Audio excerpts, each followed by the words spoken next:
Γεια σας, είμαι η Χαρά, είμαι η Γεωπόνος και σας καλωσορίζω στο κανάλι μου. Σήμερα θέλω να κάνουμε ένα διαφορετικό βίντεο και θέλω να μιλήσουμε λίγο για τον αέρα που έχουμε μέσα στο σπίτι. Εσείς ξέρετε ότι συνήθως ο αέρας μέσα στο σπίτι είναι πολύ χαμηλότερης ποιότητας από αυτόν που είναι έξω.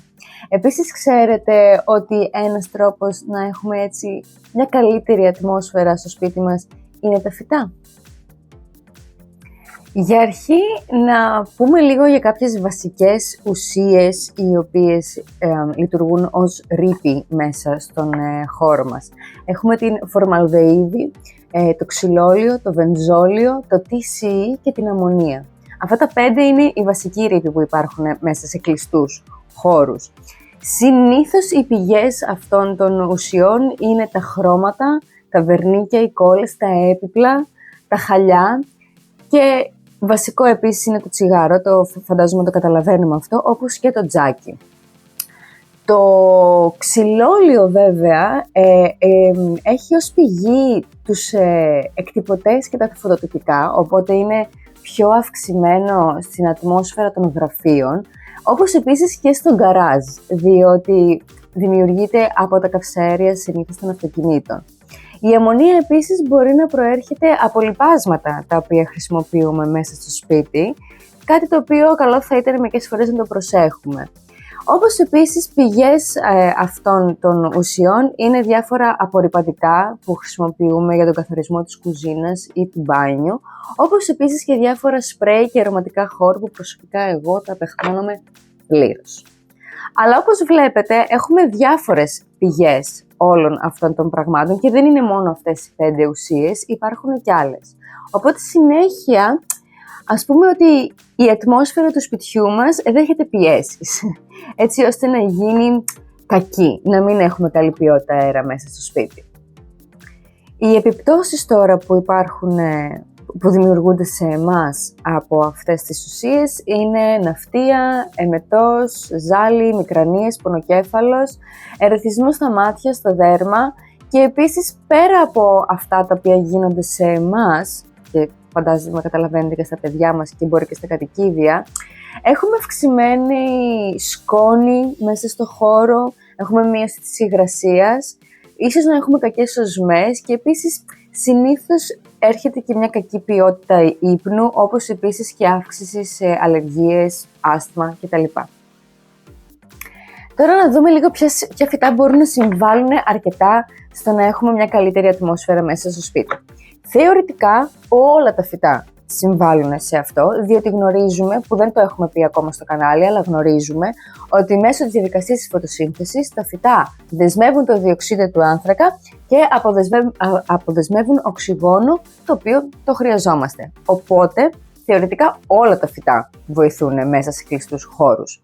Αλλά το αγλαώνημα, το χλωρόφυτο, βοηθούν πάρα πολύ στην αύξηση της υγρασίας και είναι πολύ καλά για αυτή τη δουλειά. Τα επιπρέμνουν και τα φυλλόδεντρα αναπτύσσονται πολύ γρήγορα σε χαμηλότερες συνθήκες φωτισμού, οπότε βοηθάνε.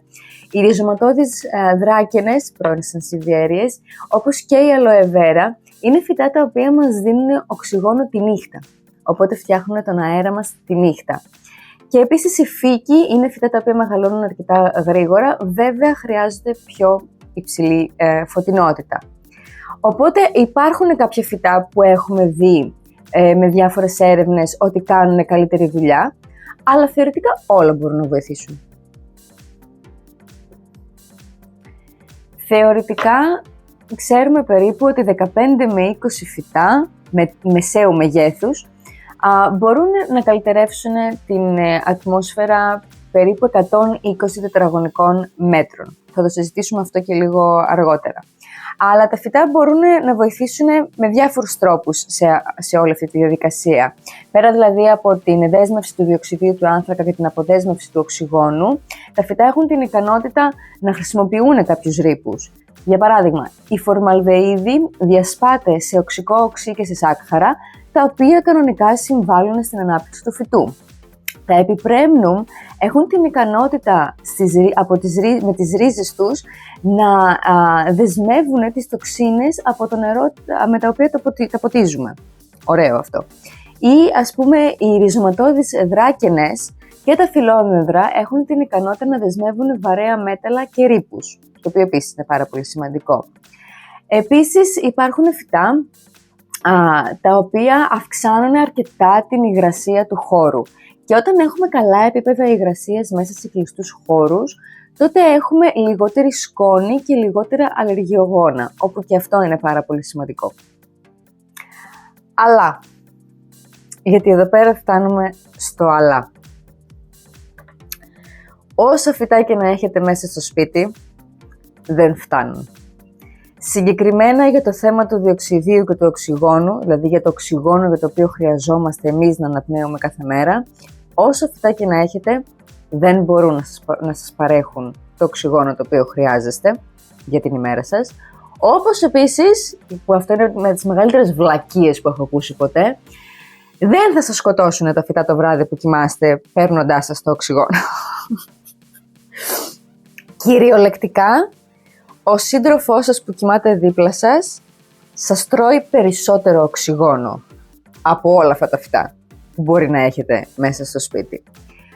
Τα φυτά λοιπόν δεν φτάνουν για να φτιάξουν καλύτερο τον αέρα. Συμβάλλουν σε μια καλύτερη ποιότητα αέρα μέσα στο σπίτι, αλλά δεν φτάνουν. Πρέπει κάθε μέρα να ανοίγετε τα παράθυρα. Κάθε μέρα πρέπει να μπαίνει αέρας από έξω μέσα. Και αυτό είναι κάτι το οποίο κάνω και εγώ. Όσα φυτά και να έχουμε μέσα στο σπίτι, που ξέρετε, σας το έχω ξαναπεί ότι το σπίτι μας είναι πάρα πολύ μικρό και έχουμε αρκετά φυτά, δεν φτάνουν για να φτιάξουν τον αέρα. Κάθε μέρα, κάθε πρωί και κάθε απόγευμα ανοίγω τα παράθυρα και μπαίνει καθαρός αέρας μέσα. Και ένας βασικός λόγος, ας πούμε, που τα φυτά δεν φτάνουν, είναι διότι τα φυτά δεν μπορούν να μετακινηθούν. Πολύ χαζό παράδειγμα τώρα, αλλά θα σας το πω για να σας το εξηγήσω. Αν ας πούμε ότι το φωτοτυπικό είναι στη γωνία και από εκεί πέρα βγαίνει τέλος πάντων ξυλόλιο και το φυτό μας είναι στην άλλη άκρη του δωματίου, το φυτό δεν μπορεί να κάνει πολλά πράγματα. Τα φυτά δεν έχουν την ικανότητα να τραβάνε τον αέρα δίπλα τους για να τον καθαρίσουν. Τα φυτά μπορούν να φτιάξουν τον αέρα που είναι γύρω από τα φύλλα τους. Οπότε, τι σημαίνει αυτό? Αν δεν υπάρχει κανονικά κίνηση στον αέρα, αν δηλαδή δεν υπάρχει κάποιο ρεύμα, τα φυτά δεν μπορούν να ανανεώσουν τον αέρα ο οποίος υπάρχει γύρω τους. Οπότε δεν μπορούν να καθαρίσουν όλον τον αέρα που υπάρχει μέσα στο σπίτι. Αυτό μπορεί κάπως έτσι να το φτιάξουμε λίγο, τοποθετώντας φυτά τα οποία ξέρουμε τις ιδιότητές τους εκεί που πρέπει. Δηλαδή η σωστή τοποθέτηση μπορεί να έχει κάπως καλύτερα αποτελέσματα. Αλλά και πάλι, για να το κλείσω, τα φυτά δεν φτάνουν. Πρέπει να ανοίγετε τα παράθυρα. Αυτά λοιπόν για σήμερα. Ξέρω ότι ότι μπορεί να ήμουν λίγο δραματική πριν για αυτά που σας έλεγα, αλλά έτσι έχουν τα πράγματα και επειδή έχω ακούσει πάρα πολλές φορές αυτήν την ατάκα, το ότι θα πεθάνετε με τα φυτά μέσα στο σπίτι, με το διοξίδιο που παράγουν κτλ. Δεν αντέχω, δεν μπορώ να το διαχειριστώ διαφορετικά όλο αυτό. Σας ευχαριστώ πάρα πολύ που φτάσατε μέχρι εδώ στο βίντεο και επειδή φτάσατε ως εδώ, θα σας δωροδοκίσω δείχνοντάς σας το καινούργιο φυτό που πήραμε πριν από λίγες μέρες. Πήραμε αυτή τη μικρή δράκαινα, η οποία είναι η Κρυστάντα Lemon και βασικά ήταν δώρο του Θοδωρή γιατί την προηγούμενη εβδομάδα δεν ήμουνα καλά και μου το πήρε και μου άρεσε πάρα πολύ. Είναι καινούριο από ό,τι έχω καταλάβει, είναι πάρα πολύ μικρούλι και γλυκούλι και αναρωτιέμαι πώς θα μεγαλώσει, πώς θα αναπτυχθεί, αν θα μείνει έτσι κοντούλι, αν και βλέπω ότι βγάζει στο κέντρο καινούριο φιλαράκι. Οπότε έχουμε και ένα καινούριο φυτό. Σας ευχαριστώ πάρα πολύ για την προσοχή σας, ελπίζω να μάθατε κάποια πράγματα σήμερα. Να σας θυμίσω να κάνετε follow, like και subscribe για περισσότερο περιεχόμενο. Είμαι η Χαρά και θα σας δω στο επόμενο βίντεο. Γεια σας!